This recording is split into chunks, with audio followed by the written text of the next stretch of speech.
Alright, I'm letting the Tesla drive itself through these corners. A bunch of corners going out to my place, and it'll do this thing where it goes over the line, ends up in the other lane sometimes completely.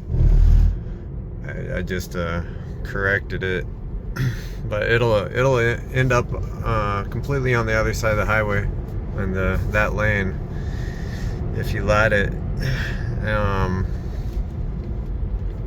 So yeah, you definitely don't want to like trust this in this kind of situation.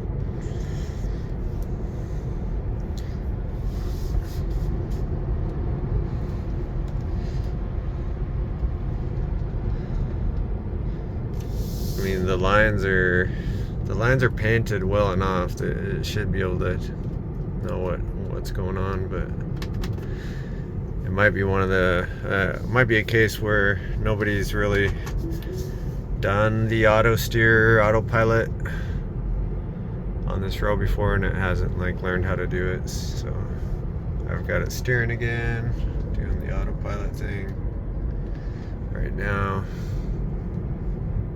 Let's see how it does. See, it just braked real hard, and then it ended up going over the line. So yes, this is it's still in beta. So yeah, anyway, I thought I'd share this.